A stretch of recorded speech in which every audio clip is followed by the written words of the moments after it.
Stop paying for expensive scheduling tools like Calendly. In this video, I'll show you how to schedule meetings for free using FIllout forms. Check it out. We're going to jump into FIllout here. If you do not have a FIllout account already, you can get started for free. There is a link in the description below. Once you're into FIllout, at the very top, you're going to have a few different options. You're going to select scheduling, which is the middle one. And then down the side here, we have a few different options. We have scheduling links. This is where we can create the scheduling form. Then we have calendars and apps. That's where we can integrate our calendar or Google Calendar to FIllout. And then we have availability. We are going to start in the calendars and apps. And from here, you can connect your calendar. I've already got mine connected. We can go up to connect calendar. You'll select that button and you'll be able to authenticate with Google and toggle on which calendars you want FIllout to check for conflicts. You'll also have the option here to add to calendar. So once the meeting's actually booked, you can select which one you want the meeting to get assigned to. Then at the bottom, you have an option to connect with Zoom as well. I already have my availability set up, but you have the option to create multiple availability selections. If I click working hours, I can see my working hours that I have set up, or I can go up here to new availability if I want to create availability for something very specific. You'll see here, I can select my time zone, and then I can toggle on each day that I want to show my availability for. And then I can show you my time here. So Mondays, I don't want to be able to have clients book meetings until later in the day.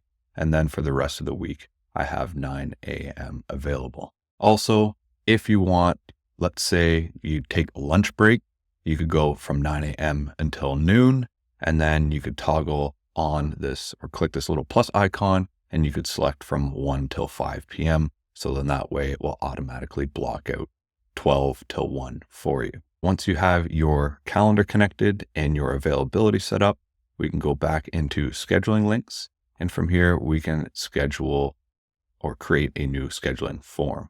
We have a few options. We have one-on-one. That's pretty self-explanatory. Then we have collective meetings. If we're going to have multiple hosts, maybe within your organization, you want to create some sort of interview link. Maybe you'll have a couple people on the interview call. You could go in and collect this collective meeting, and it will allow you to add your calendar and the other person's calendar. If you have another person on your HR team, they can connect their calendar as well, and it will be able to look at both your calendars and filter out what is available for both of you. And then we have a round robin as well. Again, allows you to add multiple calendars.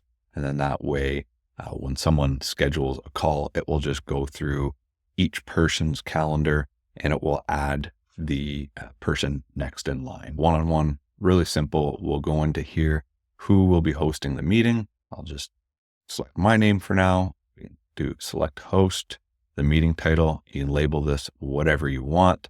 I'm just going to leave it the default, which is Meet with Zach. And then you can click here for your event duration.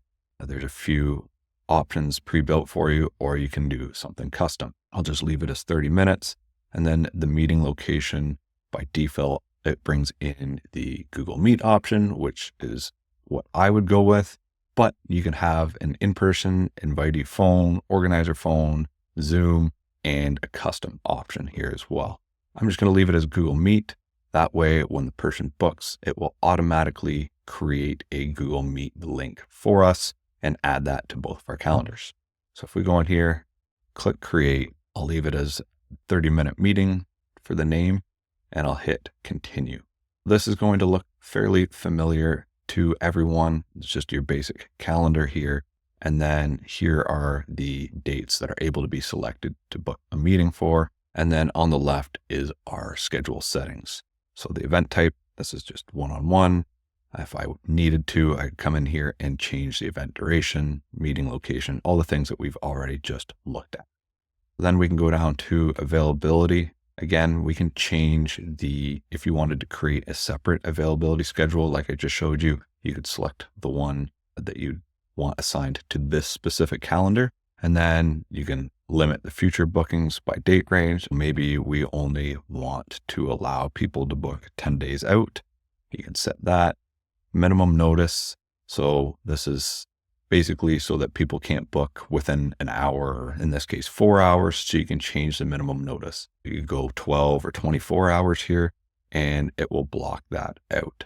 Daily event limit. This is how many events can be scheduled from the specific calendar on the same day.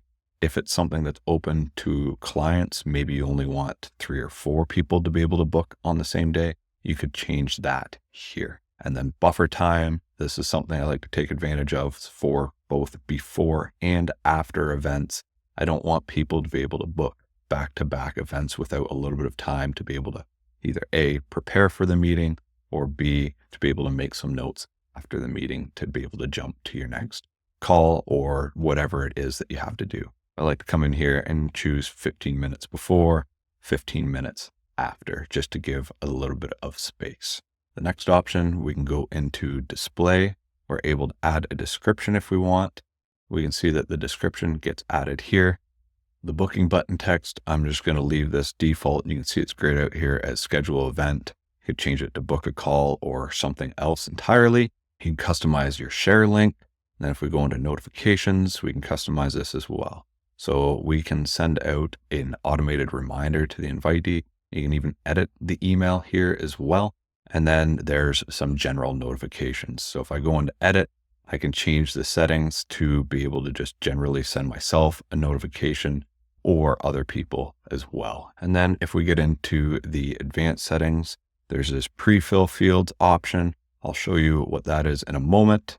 Then there's the customize Google Calendar event. So if I select that, I can customize the actual name. This call is just going to be client meeting, but then I can bring in some dynamic information. So based off of the name that they enter, I can bring in the full name. Once they've selected a date, selected a time, they'll have to enter their name and their email address, and it will dynamically insert that into the event title on my Google Calendar for me. Same with the description. You can add something in there as well, and you can make it dynamic. Maybe you're going to have an additional question on the confirmation page that just says, what is this call about? Something along those lines. And you can add that into the description. You have the option here for start time increments. And then lastly here, you have the option for the person booking the call to invite guests to the meeting. You can toggle that on or off. In the form fields, when we click this add form fields, we can do after the booking page or before the booking page. In this case, I'm going to do it before so that I can show you the pre-fill fields option.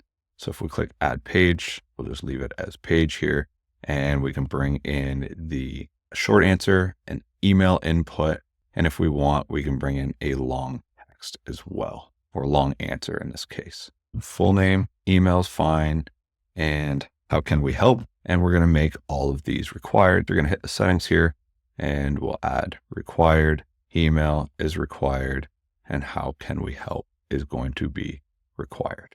Then if we go over to the scheduling page and go back to advanced, this pre-fill fields option, we'll select that, and the respondent email, we'll just bring that in from the email page that we just created, or the page here that we just created. We can bring in the email address, and the respondent name, we'll just do full name. And then the confirmation page, you have a few options. You can bring in additional text, really anything that you want to bring in here. If you go into the preview option, we can add in a test booking. So once you've got the information added, we can hit next, and it will bring us to the scheduling page. We can select our day, select our time. You can see that it's dynamically brought in the information that we already added, because there's no point having our user re-enter this information.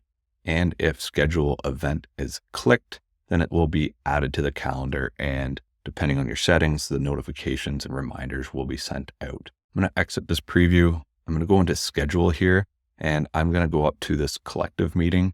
This is where we can have multiple hosts and one invitee.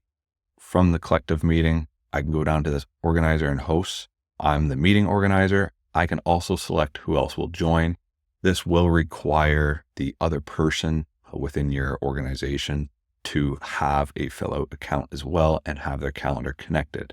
I already have this set up. This is the other user here. And I have it set up that only Mondays through Wednesdays are available for this person. If I go into preview, I'll just quickly add in contact again, and you can see that there's 2 different people up here now. And you can see that it's also blocking out the Thursday and Friday because this person only allows Mondays through Wednesdays. Now, if I went back to the other person and added in Thursdays and Fridays again, we'll click update availability and we'll flip back to the calendar. We'll do a refresh here.